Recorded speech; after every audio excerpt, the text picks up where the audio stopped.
ल अहिले चाहिँ यहाँ करिब रातको चाहिँ अहिले यो 11:41 गएको छ। यो समयमा चाहिँ यहाँ देख्न सक्नुहुन्छ यो सत्यवती बजैको यो प्राङ्गणमा आएका छौँ हामी।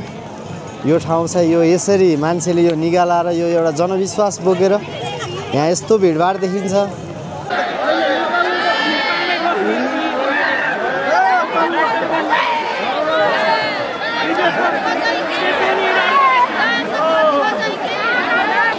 ल यो देख्न सक्नुहुन्छ तपाईहरु आउनु भएको छ कि छैन? आउने जतिले चाहिँ कमेन्ट गर्न नबिर्सिनु होला। यदि आउनु भएको छैन भने पनि यो वर्ष नभए पनि अर्को वर्ष समय मिलाएर चाहिँ आउनु होला।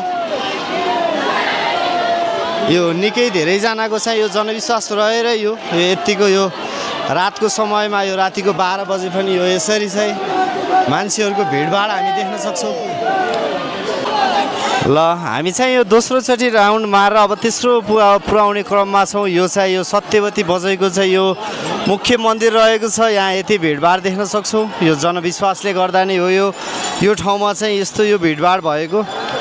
तपाईहरु पनि आउनु भएको छैन भने चाहिँ यो ठाउँमा आएर चाहिँ एकचोटी वर माग्नु होला। कला संस्कृतिलाई पनि देखाउने छौं हाम्रो यस च्यानलमा। यस भिडियोको अन्तिममा आएका छौं हामी। यो पाल्पा जिल्लाको तिनौं गाउँपालिकामा अवस्थित यो सत्यवती बजैको मन्दिर। यहाँ चाहिँ विशेष गरी चिच्चाएर वर माग्ने चलन छ। यहाँ चाहिँ यो वर्षको लागि चाहिँ विशेष रह्यो हाम्रो पनि। ल तपाईहरु आउनु भएको छ कि छैन? यदि आउनु भएको छ भने चाहिँ कमेन्ट गर्नु होला। आउनु भएको छैन भने चाहिँ अर्को वर्ष चाहिँ यस मन्दिरमा आएर पूजाआजा गरेर आफ्नो एउटा भाकल चाहिँ पुरा हुन्छ हुँदैन यो सत्यवती बजैको यो जनविश्वासको धारणा के छ भनेर तपाईहरुले पनि चेक गर्नु होला। अब हामी चाहिँ यस भिडियोको अन्तिममा आएका छौं। यो सत्यवती बजैको मन्दिर रहेको छ।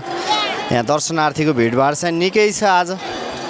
यो कार्तिके पूर्णिमामा लाग्ने विशेष मेला। ल अब हामी त आएर अब दर्शन गरिसक्यो। तपाईहरु आउनु भएको छ कि छैन? यदि आउनु भएको छैन भने चाहिँ अब यो वर्षको लागि त अब आज अन्तिम विशेष आज रहेको थियो। अब अर्को वर्ष चाहिँ तपाईहरु पनि आएर दर्शन गर्नु होला। साथै हामीलाई अहिलेसम्म हेरेर साथ दिने हुने सम्पूर्णमा चाहिँ म विशेष धन्यवाद ज्ञापन गर्न चाहन्छु।